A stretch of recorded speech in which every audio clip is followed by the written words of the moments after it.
તો Gujarat milk marketing ફેડરેશનની ચૂંટણી યોજાવાની છે। ચેરમેન અને વાઇસ ચેરમેન પદ માટે આ ચૂંટણી થશે।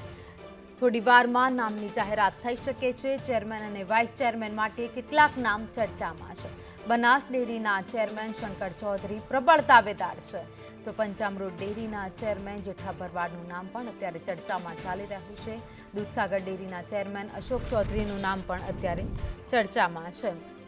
તો મિલ્ક માર્કેટિંગ ફેડરેશનની ચૂંટણી યોજાવાની છે, તેમાં કેટલાક જે નામો છે જે અત્યારે ચર્ચામાં ચાલી રહ્યા છે। કેટલીક ડેરીમાં 6 મહિનામાં ચૂંટણી યોજાવાની છે। સૌરાષ્ટ્રમાં વાઇસ ચેરમેન પદ મળવાની સંભાવના છે, તો કોણ કોણ મત આપવાનો અધિકાર ધરાવે છે તેની વાત કરીએ। બનાસકાંઠા દૂધસાગર ડેરીના ચેરમેન, કચ્છ સાબર સરહદ ડેરીના ચેરમેન, આ સાથે જ અમૂલ, સુમૂલ અને વસુંધરા ડેરીના ચેરમેન, તો સુગમ, પંચામૃત, આબાદ ડેરીના ચેરમેન મતાધિકારનો ઉપયોગ કરી શકશે, તો મધર, ગોપાલ, દૂધસાગર ડેરીના ચેરમેન મત આપી શકશે। જે પાર્ટી નિર્ણય કરો એ બધા અમારા દારેદાર દૂધના ચેરમેનશ્રીઓને ના એ વિવાદને ફેડરેશનથી કોઈ લેવા દેવા નથી। એ સ્થાનિક પ્રશ્ન હતો અમારો, અને જે ડિરેક્ટરો દુભાયા હતા એમના લીધે આપણે પ્રશ્ન બન્યો છે અમારે। પશુપાલકોનો ભાવે સારો આપી દીધો, પશુપાલકોનો કોઈ અસંતોષ જ નહીં।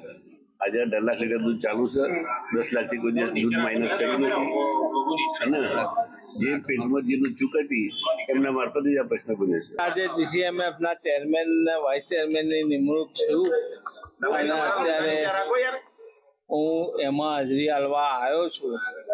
હવે પાર્ટી અમારા અમિતભાઈ, નરેન્દ્રભાઈ અને સહકારી મંત્રી વિશ્વકર્માજી જે આદેશ કરશે એનું પાલન હું ચોક્કસપણે કરીશ। અપેક્ષા તો બધી હોય છે જીવનમાં, પણ કોઈની પૂરી નહીં થતી। કામ કરી જ રહ્યા છે, તમને વાકેફ ઘડીએ ઘડીએ કરીએ જ છીએ, અને આશા કરશે આવનાર ચેરમેન નવા એમને અભિનંદન। એ પણ પશુપાલકો માટે સારી સેવાઓ પૂરી પાડશે, અને અમે એમની સાથે